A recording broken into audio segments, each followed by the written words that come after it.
Praise the lord, హల్లెలూయా. మీరందరూ బాగున్నారా? దేవుని యొక్క కృపను బట్టి మీరందరూ క్షేమంగా ఉండాలని, నానాటికి లోతుగా ఆత్మీయంగా లోతుగా ఎదగాలని దేవుని సన్నిధిలో ప్రార్థిస్తున్నాను.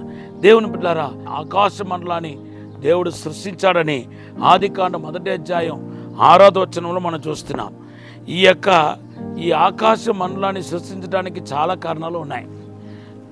ఆత్మీయంగాను, భౌతికంగాను, భూ సంబంధంగాను మనం మేలు పొందుకుంటున్నాం. అదే సమయంలో ఆత్మ సంబంధమైన కొన్ని సత్యాలు కూడా మనం నేర్చుకోవాలనే ఉద్దేశంతో కూడా దేవుడు ఆకాశ మండలాన్ని సృష్టించినట్టుగా మనం పరిశుద్ధ గ్రంథంలో చూస్తున్నాం. మొదటిగా ఆకాశ మండలం మనకు ఏమని తెలియపరుస్తుందంటే, నువ్వు దేవుని స్తుతించాలి అని తెలియపరుస్తుంది.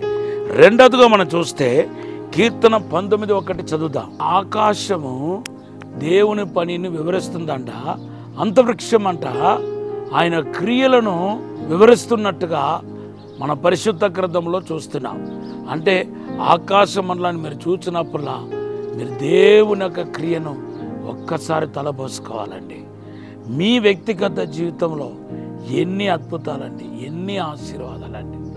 దేవుడు లాస్ట్ ఇయర్ నన్ను దేవుడు మరి ఏ బస్సులో వెళ్ళవద్దని చెప్పినా కూడా నాకు ఏ సోర్స్ లేని కారణం చేత నేను బస్సులో వెళ్ళటం జరిగింది. ఆ బస్సు యాక్సిడెంట్ అయింది. మీరు ఆ యాక్సిడెంట్ చూస్తే నిజంగా మీకు మతిపోతుంది, పెద్ద యాక్సిడెంట్. కానీ ఒక్క చిన్న దెబ్బ లేకుండా దేవుడు బయటికి తీసుకొచ్చాడు. అటువంటి ఎన్నో కీడు ప్రమాద శోధన నుండి దేవుడు తప్పించాడు.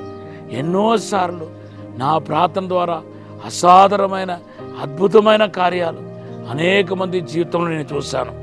ఈరోజు మీ జీవితంలో కూడా దేవుడు చేస్తున్నాడు. ఆ క్రియలన్నీ మీరు వివరిస్తూ ఉండాలి, సాక్ష్యాలు చెప్తూ ఉండాలి. దేవుడు కనుకరపడి మీకు చేసిన కార్యాన్ని అనేకులకు ప్రకటించాలని మార్కు సువార్త 5వ అధ్యాయం 19వ వచనంలో రాయబడి ఉంది. మూడవదిగా ఈ యొక్క ఆకాశ మండలము మనకు తెలియపరిచే సత్యం ఏంటంటే, దేవుని బిడ్డలారా, దానియేలు గ్రంథం 12వ అధ్యాయం 3వ వచనంలో మరి ఎవరైతే దేవుని సేవకులు ఎవరైతే ఉన్నారో వారంట ఆకాశంలో వెలుగిచ్చే నక్షత్రం వలె వాళ్ళు ఉంటారని రాయబడి ఉంది. దేవుని బిడ్డలారా, వాళ్ళ స్టార్స్ అని రాయబడి ఉంది. అవును, ఈ ఆకాశ మండలము మనకు తెలియపరిచే సత్యం ఏంటంటే, నువ్వు సేవకుడివి. కొత్తగా జన్మించిన ప్రతి ఒక్కరూ దేవుని యొక్క సువార్త చేయాలని పరిశుద్ధాత్మ దేవుని యొక్క ప్రణాళిక. మత్తయి సువార్త 28:19-20లో మీరు వెళ్ళి సర్వ సృష్టికి వెళ్ళి సువార్త ప్రకటించమన్నాడు. అవును, విశ్వసించే వాళ్ళ ద్వారా జరిగే సూచక్రియలని 5 కార్యాలు రాయబడి ఉంది. మార్కు సువార్త 16:17-20 వచనాల్లో మనం చూస్తున్నాం. ఈరోజు మీరు విశ్వసించే వారైతే, మీరు విశ్వాసులైతే ఖచ్చితంగా దేవుని యొక్క సువార్తతో పాటు అసాధారణమైన అద్భుతమైన కార్యాన్ని మీరు జరిగించాలి.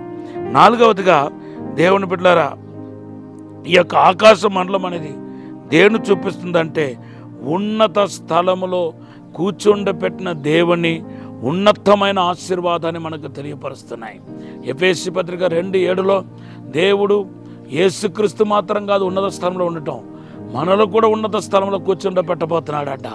ఆ ఉన్నత స్థలం ఆకాశ మండలాన్ని చూపిస్తుంది. 5వదిగా ఈ ఆకాశ మండలం అనేది దేన్ని చూపిస్తుందంటే, ఫిలిప్పీ పత్రిక 3వ అధ్యాయం 20వ వచనంలో మీ పౌరస్థితి పరలోకంలో ఉందని రాయబడి ఉంది.